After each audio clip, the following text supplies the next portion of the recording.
kasih. Assalamualaikum warahmatullahi wabarakatuh dan salam Maulidur Rasul buat semua penonton setia Nona. Hari ini bersamaan 12 Rabiul Awal 1444 Hijrah. Tarikh bersejarah ini sekali lagi menyaksikan penyatuan jiwa seluruh muslimin dan muslimat dari serata dunia dalam meraihkan dan memperingati Hari Keputeraan junjungan mulia Nabi Muhammad sallallahu alaihi wasallam. Semangat Maulidur Rasul wajar disemai dalam jiwa setiap umat Islam sebagai bukti ketulusan cinta kita terhadap baginda Rasulullah sallallahu alaihi wasallam. Jadikan kepribadian figura agung ini sebagai contoh terbaik untuk kita perbaiki sikap serta amalan dalam kehidupan seharian. Sambil menghayati hari yang bermakna ini, teruskan setia bersama Nona untuk pelbagai pengisian bermanfaat dan kisah inspirasi buat semua. Menarik di Nona minggu ini. Imam Nawawi menyatakan bahawa bila sampai pada waktu malam, maka syaitan berkeliaran. Dan yang kejahatan yang dia bawa itu, waktu malam lebih lagi tenaganya. Bila saya dapat detect yang dia ada sindrom tu, memang saya sedih sangat. Dia nak sulung, lepas tu macam mana keadaan dia nanti bila dah besar. So dia boleh survive ke tak? Kita pun tak tahu. Bila Mami kenal dia seorang yang kelakar sebenarnya. Sedikit sebanyak, Mami dah ada teman hidup dan Mami syukur itu je. Love you sayang. Love you too. Hai, nak tahu perkembangan Ella? Jangan lupa saksikan Nona. Ku berjalan seorang diri, memakai pakaian yang ku senangi.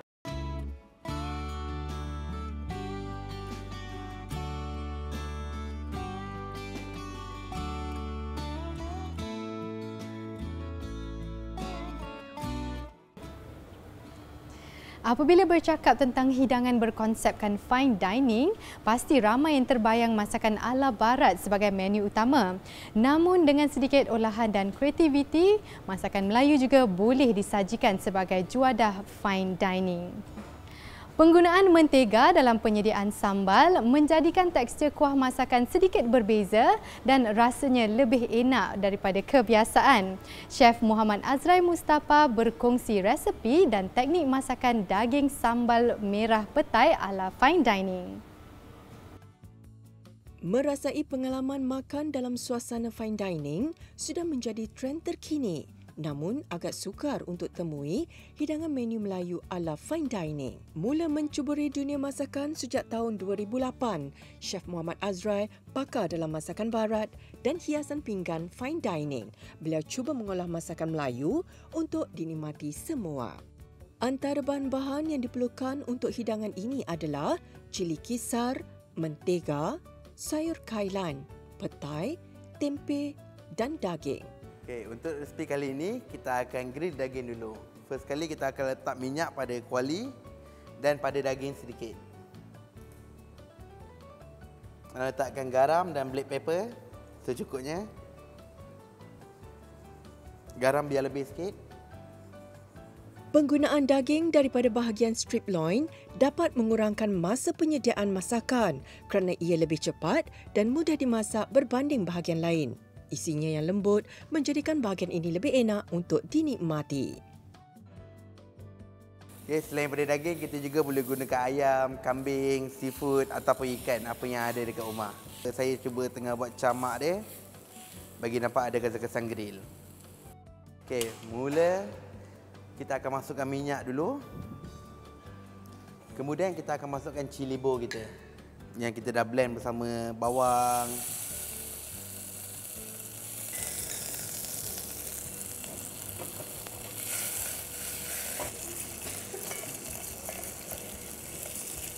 Okey, kemudian bila minyak dah pecah, kita akan masukkan 1 sudu butter.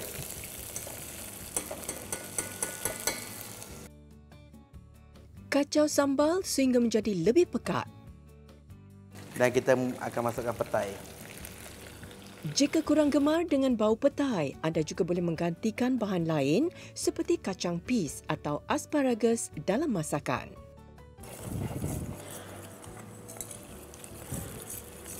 Bila sudah masuk petai, masukkan sikit black pepper dan garam untuk cukup rasa. Bila dah sampai bau petai dah naik, terus tutup api dan masukkan 1 biji butter lagi.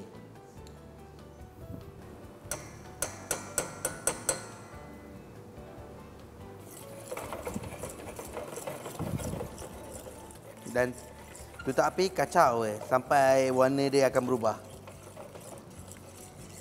Maknanya dia akan pekat, dia akan main balik antara sambal dengan butter.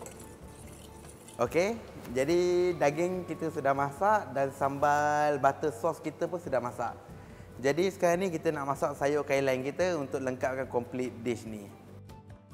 Lebihan minyak daripada kuah sambal tadi boleh digunakan semula untuk memanggang sayur kailan bagi mengekalkan aroma sambal. Dan masukkan sayur kailan kita. Sayur ni tak perlu rebus dulu, tak perlu celup, masukkan je daripada mentah-mentah. Kalau kita nak tekstur daun dia macam ada crunchy sikit. Dan garam, lada hitam. Kailan perlu dipanggang dengan api yang sederhana supaya tidak terlalu layu bagi mengekalkan khasiatnya. Sayur kailan merupakan antara sayuran yang berkhasiat tinggi dan kaya dengan vitamin, mineral serta antioksidan. Sekarang ni kita akan hiaskan makanan kita di dalam pinggan ini. First kali kita akan mula potong daging ni dulu. First trim sikit ujung dia. Asal kita nak plating dia ala fine dining sikit. Jadi makanan ni perlu dalam keadaan kemas. Okey, bila daging sudah potong, sekarang ni saya akan letak satu di sini, satu macam ni. Kemudian saya akan letak sayur sebagai hiasan dan kemudian kita akan tuang kita punya sos. Kemudian baru dia punya butter sauce dia.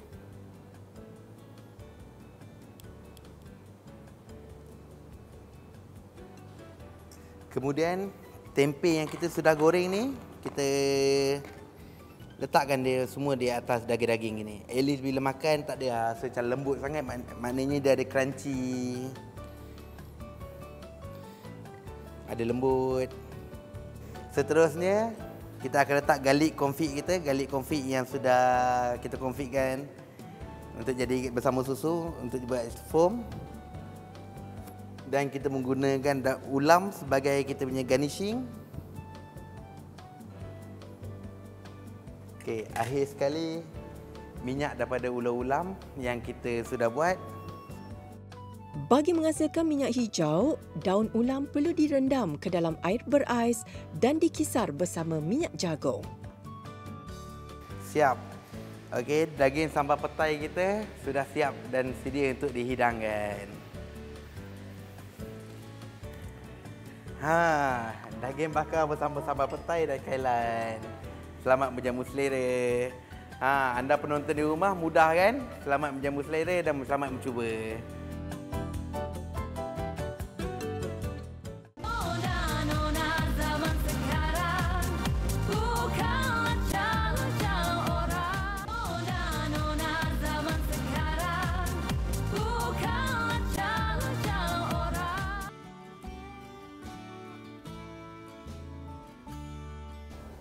Selain Al-Quran sebagai panduan utama untuk meningkatkan ketakwaan kepada Yang Maha Esa, amalan sunnah turut menjadi rujukan umat Islam bagi menambah keberkatan dalam kehidupan.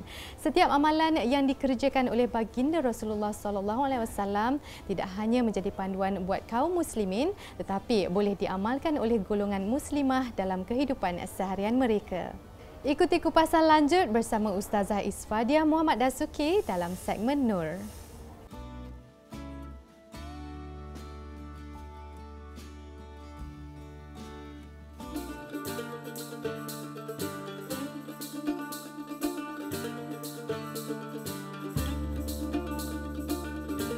Assalamualaikum warahmatullahi wabarakatuh. Hamdan wa syukran lillah wassalatu wassalam ala rasulillah. Sahabat-sahabat yang dikasihi, nak tahu tak ada 4 amalan sunnah yang sering dilupakan oleh kita Dan kita kaum wanita sebaik-baiknya lakukanlah amalan-amalan sunnah tersebut. Dalam sebuah hadis yang diriwayatkan oleh Jabir radhiyallahu an dari baginda Nabi Muhammad sallallahu alaihi wasallam, mafhum hadis ini tuan-puan, iaitulah apabila sampai waktu maghrib maka digalakkan sangat bagi kita semua untuk pertama tutup pintu, tutup tingkap rumah. Kemudian yang kedua, tahan anak-anak kita daripada keluar rumah. Yang ketiga, makanan, bekas minuman, tutuplah. Dan yang keempat, sewaktu hendak menjelang malam nak tidur tu, waktu tu tutuplah lampu. Jadi di situ ada 4 perkara, 4 amalan yang biasa sepatutnya kita amalkan tapi kita sering lupakan. Baik, apa kata Imam Nawawi? Imam Nawawi menyatakan bahawa bila sampai pada waktu malam maka syaitan berkeliaran. Dan yang kejahatan yang dia bawa itu dia waktu malam lebih lagi tenaganya. Jadi kalau kita nak keluar macam mana? Tak boleh keluar ke? Boleh. Selesaikan dulu urusan maghrib dan kemudiannya kita boleh keluar. Jadi Masya Allah indahnya ajaran agama kita. Kita hidup di muka bumi ini kita berkongsi. Kita berkongsi dengan makhluk-makhluk lain. Kemudian yang kedua, kita hidup di atas muka bumi ini, kita adalah hamba pada Allah. Jadi Allah tahu apa yang baik, apa yang buruk pada kita. Dan baginda Nabi Muhammad sallallahu alaihi wasallam telah membimbing kita, memandu kita. Sudah tentu kadang-kadang kita tak boleh nak jelaskan menurut pandangan sains ya ataupun pandangan yang logik, tetapi yang terbaik pada kita adalah kita beramal dengan sunnah Nabi. Sudah tentu ada kelebihan-kelebihannya. Walau bagaimanapun tuan-tuan perempuan, ada juga yang mengatakan bahawa waktu malam, bila muncul saja waktu malam, siang nak melabuhkan tirainya, maka akan berlaku perubahan daripada sudut suasana. Dan suasana ini daripada siang ke malam, jadi pertindanan cahaya tersebut menyebabkan kita ni punya mata kita pun tak berapa jelas. Dia kata remang-remang. Orang kata sebut rabun apa? Rabun ayam, rabun apa? Jadi waktu macam tu mungkin bahaya untuk kita melakukan perjalanan ataupun kita tak nampak binatang berbisa masuk ke dalam tempat makanan ataupun minuman kita. Jadi sebab itulah sangat-sangat baik kita menjaga kebajikan, kesejahteraan keluarga kita ini. Supaya apa? Supaya mereka terlindung daripada unsur-unsur ataupun anasir-anasir yang kita kenal maupun yang kita tidak kenal. Masya Allah, seronok jadi umat Nabi Muhammad sallallahu alaihi wasallam dan juga sebagai orang Islam, maka kitalah kaum wanita lebih-lebih lagi sebab kita duduk dekat rumah kan.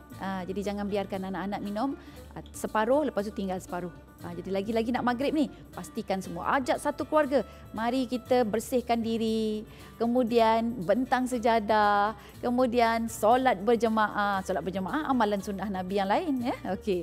Dan kemudiannya tutup pintu, tutup tingkap dan jangan lupa malam tu nak tidur tu kan, apa kita buat sebelum tidur? Elok tutup lampu. Walau bagaimanapun sebahagian daripada kita kata, alamak macam mana Ustazah, saya tak boleh nak tidur lah waktu malam ni tanpa lampu.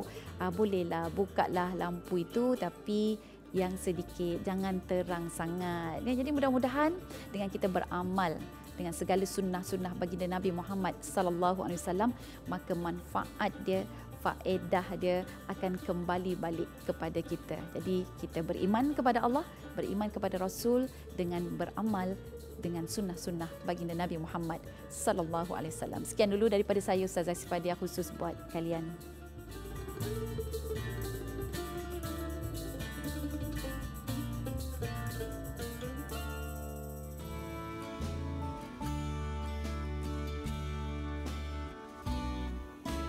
Sindrom arthrogryposis atau arthrogryposis multiplex congenita (AMC) adalah sejenis penyakit jarang jumpa yang menghalang perkembangan dan menyekat pergerakan sendi di seluruh badan. Didiagnos dengan penyakit ini sejak lahir, adik Irfan Malik Muhammad Nurul Azman tidak dapat berjalan mahupun meluruskan tangan dan kakinya akibat gangguan proses pembentukan tulang. Segmen Survival memaparkan kisah perjuangan adik Irfan yang kini berusia 6 tahun bersama keluarganya yang menjadi penguat semangat anak syurga ini. Arthrogryphosis berasal daripada perkataan Greek iaitu arthro yang membawa maksud sendi dan gryphosis yang bermaksud bengkok. Sindrom ini menyebabkan keadaan bayi dilahirkan dengan sistem muskuloskeletal iaitu sendi dan otot yang tidak normal serta menyukarkan pergerakan. Irfan Malik disahkan menghidap penyakit jarang jumpa ini yang hanya terjadi kepada 1 dalam 10,000 kelahiran. Pada awalnya memang saya tak tahu keadaan Irfan macam mana sebab sebelum ni time yang kita buat check up hari-hari bulan-bulan semua tu memang doktor declare dia sebagai normal lah. So bila time saya dah bersalingkan dia dan sehari selepas tu baru saya tahu keadaan dia. Kalau nak dikatakan digambarkan ketika itu memang sangat sedih sebab memang time tu memang saya tengah berpantang. So keadaan saya time tu memang agak kucak-kacir sedikit lah. So kita kena ulang alik daripada hospital ke rumah sebab time tu Irfan masih di hospital untuk dirawat. Dia tak dapat keluar sebab ketika tu dia 1.64 kg. So dia tak boleh keluar. So memang bila saya dapat detect yang dia ada sindrom tu memang saya sedih sangat, terlalu sedih sebab dia nak sulung, lepas tu macam mana keadaan dia nanti bila dah besar. So dia boleh survive ke tak ke, kita pun tak tahu. Pernah merasa murung dengan ujian yang menimpa, namun Munirah terus bangkit untuk menjaga cahaya mata kesayangannya. Dia percaya Irfan mempunyai kelebihan tersendiri dan mampu menjalani hidup seperti kanak-kanak lain. Kalau tidak, kalau dulu memang lagi kecil. So kalau nak pergi tandas ke makan ke apa, kita sendiri yang kena buat untuk dia. Dia tak boleh. So jagaan dia memang kena 100% untuk dia. Kalau nak ikutkan memang susah. Dia buang air besar pun kita yang kena buat untuk dia. Tapi sekarang alhamdulillah lah sebab saya dah jumpa ubat untuk dia. So dia punya buang air besar pun dah okey. Tapi memang jagaan dia memang 100% lah. Bergantung kepada kita. Kalau macam mingguan memang saya akan bawa dia lah. Macam dia suka naik train, saya akan bawa dia naik train. Dia suka main-main yang macam budak-budak lain main tu, saya akan bawa juga dia. Macam kadang-kadang tu dia suka TikTok, dia suka muzik. So bila saya tengok macam tu, plan dia adalah kalau dia suka muzik, saya bagi je dia untuk buat muzik. Apa-apa sajalah, macam dia suka TikTok, dia suka menari. So mungkin itulah yang terbaik untuk dia, so saya ikut je.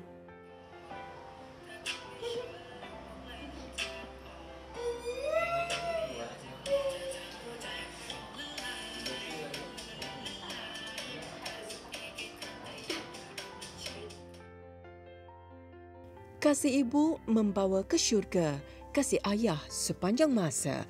Adik Irfan bertuah kerana sentiasa mendapat penjagaan rapi oleh bapanya Muhammad Nurul Azman yang tidak pernah lelah memberi dorongan dan kasih sayang buatnya. Selain sokongan daripada ahli keluarga, anak kecil ini juga turut dijaga dengan baik oleh bapa tirinya Suhaimi Mustafa.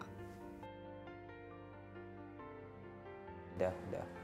Kita bila dah sayang dengan seseorang ni, apa saja dia punya kelemahan dia punya apa sajalah. So kita kena terima benda tu. So saya ikhlas. So bila saya tengok Irfan ni macam anak saya sendirilah. Aktiviti macam main TikTok. TikTok. Ada yang beberapa video lah yang kita buat.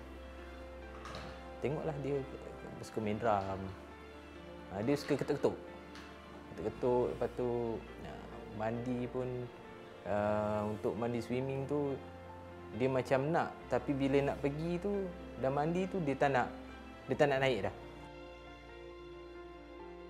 Arthrogryphosis berlaku disebabkan pembentukan dan perkembangan otot dan saraf yang tidak normal sejak dari kandungan lagi.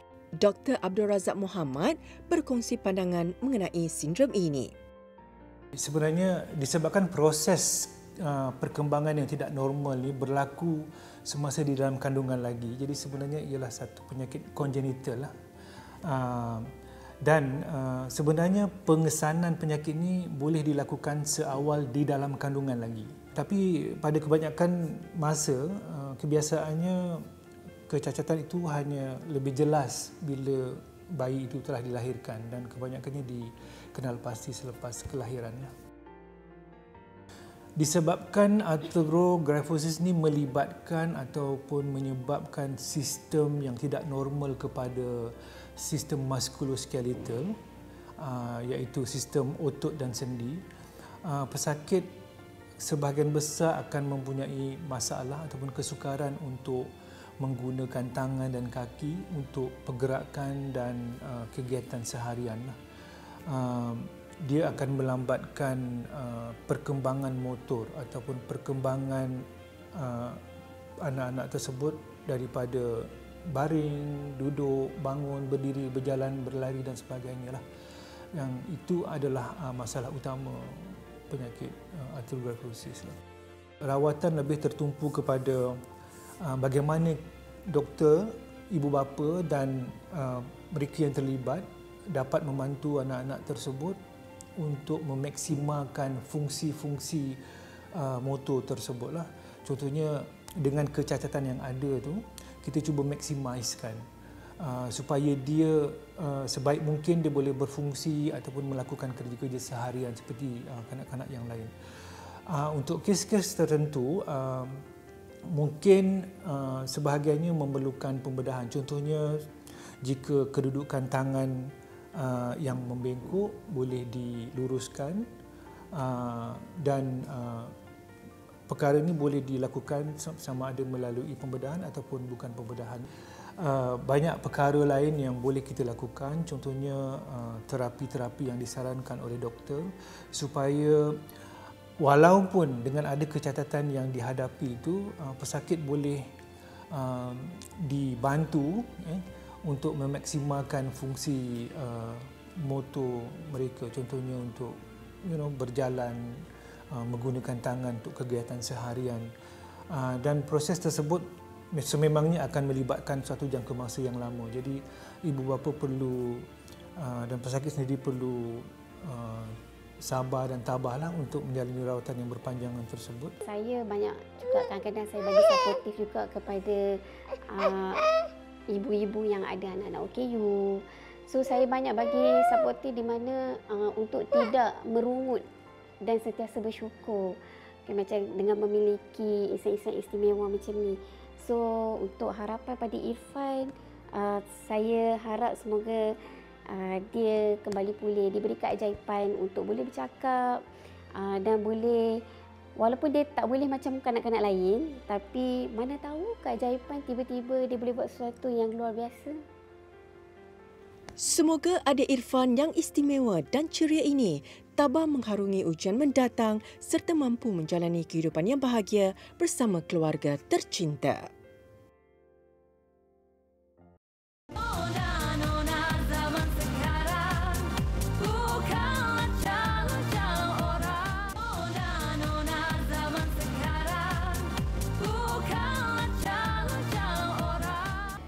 Minggu ini, Nona bersiaran dari Capri by Fraser yang terletak di Bukit Bintang, Kuala Lumpur. Berada di lokasi strategik, hotel ini memberikan anda akses mudah untuk bergerak ke pelbagai destinasi pelancongan dan pusat membeli belah di ibu kota. Mempunyai keunikan dan nilai artistik yang tersendiri, reka bentuk hiasan dalaman yang moden dan berteknologi tinggi sesuai buat golongan milenial.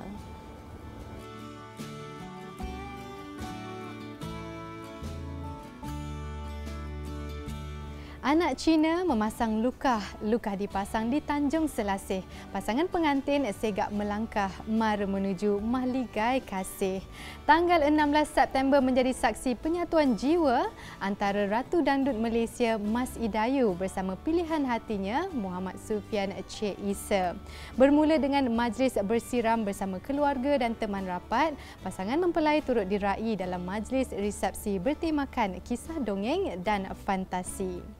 Mahligai Cinta berkongsi momen indah sepanjang majlis berlangsung serta temu bual eksklusif bersama pasangan merpati dua sejoli ini.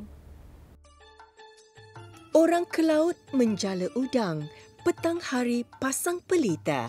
Yang ditunggu sudah pun datang, yang dinanti sudah pun tiba.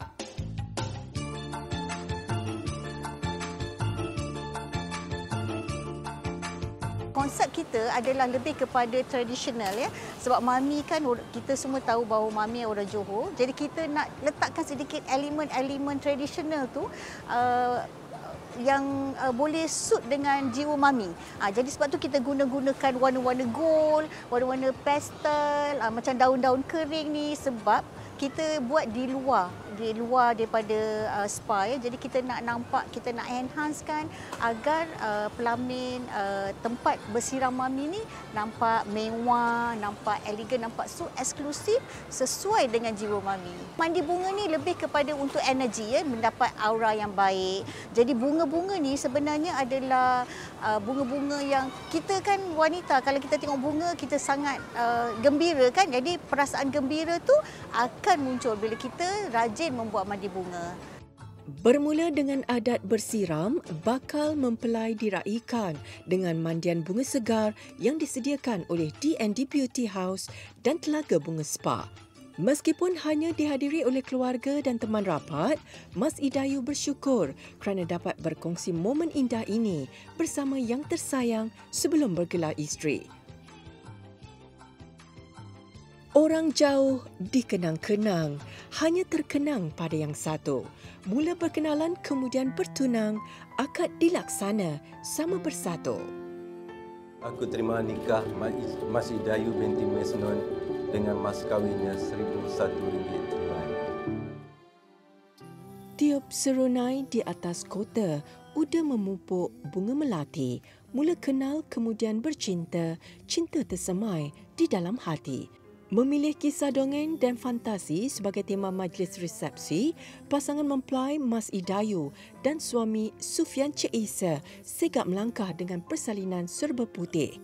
Turut mencuri tumpuan, pengantin perempuan tampil dengan kain layah terapung menggunakan 18 belon pada veil sepanjang 15 kaki. Ini saya tak pernah cerita dengan orang, saya cerita dekat Nona. Selepas saya bercerai, memang anak-anak saya dengan saya. Dan saya rasa saya ingin bersendirian. Okay? Tapi sebab apa? Sebab saya berkahwin selama 18 tahun. Bila berlaku kegagalan dalam perkahwinan itu, saya punya rasa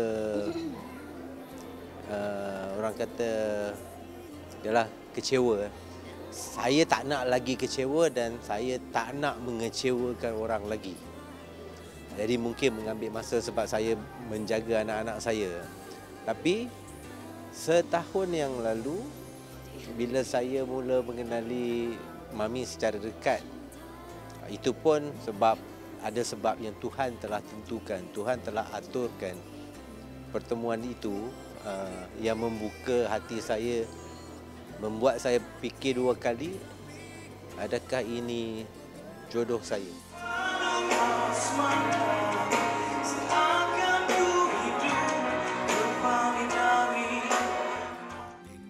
Pertamanya, Mami punya kesungguhan.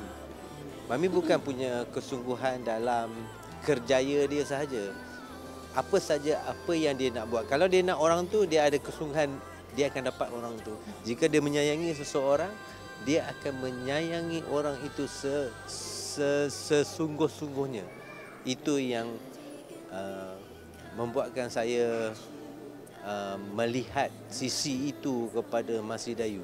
Bila Mami kenal dia, dia seorang yang kelakar sebenarnya. Tapi you all memang tak tahu. Ataupun dia punya tim-tim bila dia kerja mungkin tak tahu. Dia seorang yang tegas, dia seorang yang garang. Mami rasa itu sifat Mami juga kan. Tapi dia seorang yang kelakar bila dengan Mami, yang orang mungkin tak tahu. Dia cakap, mungkin bagi dia biasa, tapi bagi Mami dah pecah perut dah bagi Mami. Mami susah tahu orang dia. Syukurlah Mami dapat orang kelakar. Boleh dapat ibu kat Mami masa Mami nak sunyi. Bila Mami nak tidur, orang buat lawak kan. Mami tidur, dia lawak lah seorang. Okey tak? Bersyukur dengan sokongan dan doa berterusan daripada keluarga, rakan-rakan dan peminat, pasangan suami isteri ini berharap agar hubungan mereka kekal bahagia hingga ke jannah. Mami cuma mengharapkan kasih sayang daripada seorang yang bernama suami. Seperti biasa semua orang memang nak seorang suami yang bertanggungjawab. Dan Mami harapkan dia sayang Mami sampai bila-bila. Itu yang Mami harapkan. Dan kita boleh menjadi kawan, kita boleh jadi tempat mengadu, kita boleh bergaduh tu adalah satu yang nikmat juga tau yang Allah kasih. Jadi sedikit sebanyak Mami dah ada teman hidup dan Mami syukur itu je. Love you sayang. Love you too. Majlis meraikan merpati dua sejoli ini dihadiri oleh sanak saudara dan rakan mempelai dari dalam dan luar negara. Dani happy untuk Mami dengan Daddy sebabkan Mami pun dah lama dah bertahun kita orang bersama, hidup pun berdua je, apa-apa Danny dengan Mami, Mami dengan Danny. Jadi sekarang Mami dapat alhamdulillah pasangan yang terbaik untuk Mami. Danny jarang nak terima orang baru dalam hidup, tapi untuk Daddy terbuka hati dan Danny sangat-sangat happy untuk dua-dua. Danny terima. Saya ucap tahniah kepada Mami dan Daddy sebab dah kahwin. Saya gembira dapat mak baru. Terima kasih kepada siapa-siapa yang datang kat meja ini. Semoga dipermurahkan rezeki. Yes, hoping for the best for Mami and Daddy. Years of happiness and harmony. Kita mengucapkan selamat buat Mami Masidayu dan Papi Fian. Daddy Fian ya. Pokoknya kita ikut seneng, ikut bahagia, ikut bangga, ikut merasakan kebahagiaannya Mami. Semoga langgeng, bahagia selalu. My dearest Mas Idayu tersayang dan suami tersayang, alhamdulillah. Tahniah banyak-banyak, segala doa for both of you and family terjana, semoga berbahagia, sejahtera sentiasa, dilimpahi rezeki yang tidak putus-putus. I'm so happy for you. Congratulations. Selamat menjalani kehidupan baru. Kami doakan lebih indah, lebih best dari dulu, okey? Selamat kehidupan baru. Muah. Alin mendoakan semoga berpanjangan jodoh hingga ke jannah. Amin, amin ya rabbal alamin. Jikalau ada rezeki, moga dikurniakan cahaya mata. Jikalau tiada pun tak apa, asalkan anda berdua bahagia selamanya, insya-Allah. Semoga happy-happy selalu. Sekarang ni Mami dah happy. Dulu ada nampak Mami happy. Sekarang Mami dah happy. Nona mendoakan semoga Allah memberkati penyatuan dua hati ini hingga ke syurga. Selamat pengantin baru.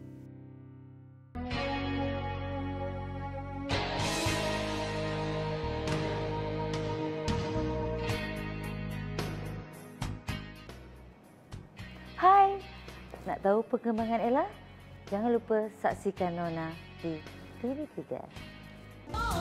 Nona zaman sekarang bukanlah calon-calon orang. Nona zaman sekarang bukanlah calon-calon orang.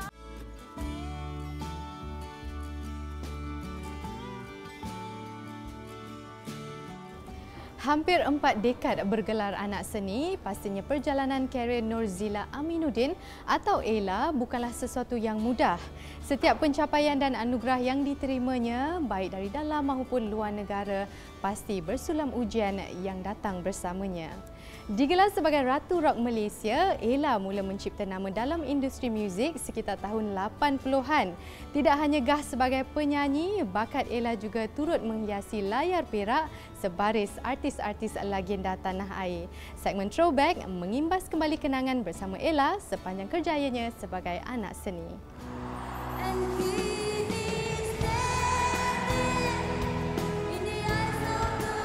Memiliki suara yang lunak serta terkenal dengan karakternya yang manja menjadikan Ratu Rock Malaysia ini begitu popular dalam kalangan peminat industri muzik tanah air. Sehingga kini nama dan karyanya masih menjadi pilihan dan siulan peminat, baik daripada golongan seusia maupun yang lebih muda. Setelah habis SPM semua, tunggu result. So kita ada jamming-jamming sikit. Masa itulah bertemunya dengan The Boys, Tengah Balot dan yang lain. Tapi kita start nyanyi dalam macam dekat bar, grill bar semua tu macam pub and all. Tapi dalam 15 hari, situ 15 hari. So lama-lama tu dia macam bukan saja dia dapat pengalaman ataupun praktis, dia juga membawa hasil. Tak banyak, sedikit, tapi untuk seorang pelajar yang masih ataupun yang masih muda ni rasa seronok dan dia tidak kosong saja. So mendapat ilmu, satu yang bermanfaat. So saya rasa selama saya naklah buat menyanyi sebagai satu kejayaan yang serius. So slowly dia jadi serius dan finally dia salah satu bidang yang profesional untuk saya, untuk saya. Ella merupakan satu-satunya artis yang pernah dipilih menyanyikan lagu tema Sukan Commonwealth iaitu Standing in the Eyes of the World pada 1998. Lagu ini dianggap berhantu kerana lirik dan melodinya. Bagi Ella, setiap kejayaan yang dikecapinya adalah berkat restu keluarga tersayang.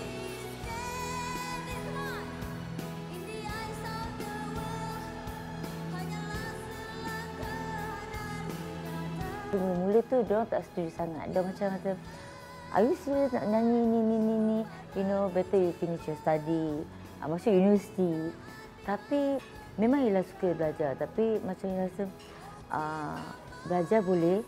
Tapi tak boleh nak masuk semua rasa. Tapi it's okay. Lagipun Ella minat. Dan selepas dapat restu daripada arwah ibu bapa, family, adik-beradik, especially Joji, my sister Tun dan my arwah abang I, Azraf dan juga abang-abang lain, abang Azam, my family lah.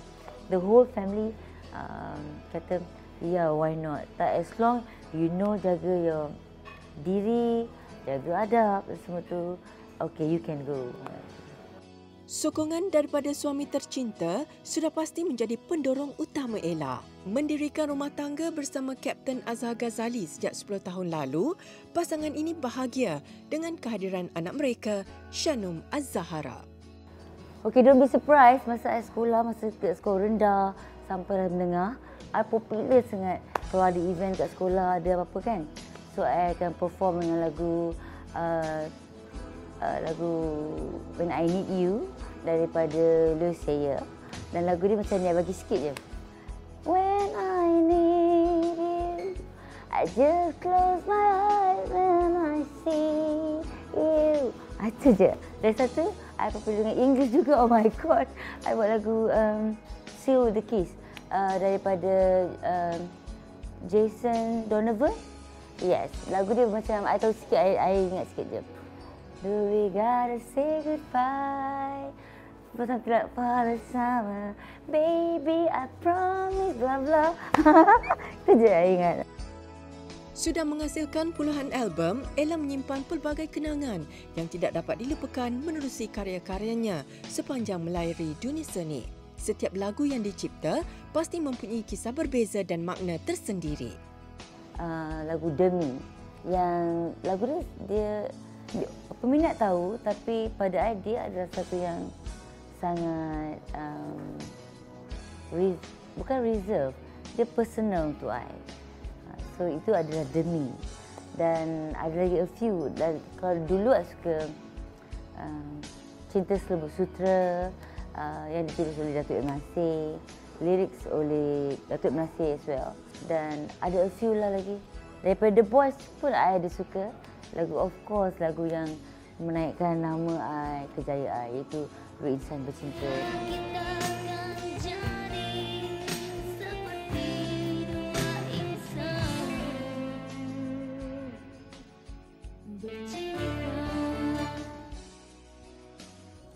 Masih aktif dalam kerjaya seni, kini Ella mula mencuburi dunia perniagaan. Selain mengembangkan perniagaan Fragami iaitu minyak angin aroma terapi dan cenderahati daripada Rock Queen, Ella juga bakal menghasilkan buku kisah hidupnya pada hujung tahun ini, istimewa buat peminat tersayang. Ella rasa untuk semua yang berada dalam bidang ini, jadilah diri anda sendiri, which is benda tu mungkin membantu dan mungkin benda tu akan jadi lebih real dan interesting kalau kita jadi diri kita sendiri. Ku berjalan seorang diri, memakai pakaian yang ku senangi, tak sedari dari tadi ada pemuda sedang memerhati. Terus dia mendekati sampai aku jadi naik ngeri.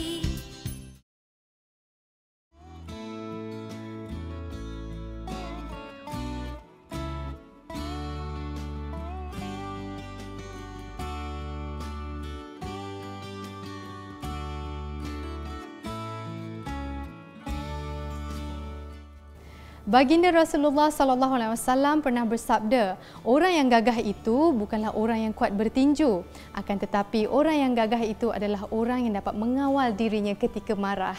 Hadis riwayat Al-Bukhari dan Muslim. Sesungguhnya sabar adalah saudara kembar kemenangan. Di mana ada kesabaran, di situ ada kemenangan. Begitu jugalah dengan kehidupan manusia. Setiap kali kita berusaha ingin memperbaiki diri, pasti pelbagai kesukaran dan cabaran perlu didepani. Namun jangan melatah, bersabarlah. Anggaplah ia sebagai ujian yang mendekatkan lagi diri kita kepada Yang Maha Esa. Semoga sambutan Maulidur Rasul kali ini dapat dihayati dan difahami dengan baik, sekaligus menjadi titik tolak untuk kita mengejar kehidupan yang lebih diberkati. Baiklah, Nona sudah pun sampai di penghujung siaran. Terima kasih sekali lagi kepada Capri by Fraser Bukit Bintang kerana sudi menerima kunjungan kami pada minggu ini. Jangan lupa layari laman Facebook, Instagram dan TikTok kami di TV3 Nona, dan sehingga bertemu lagi di minggu hadapan. Jaga diri. Assalamualaikum.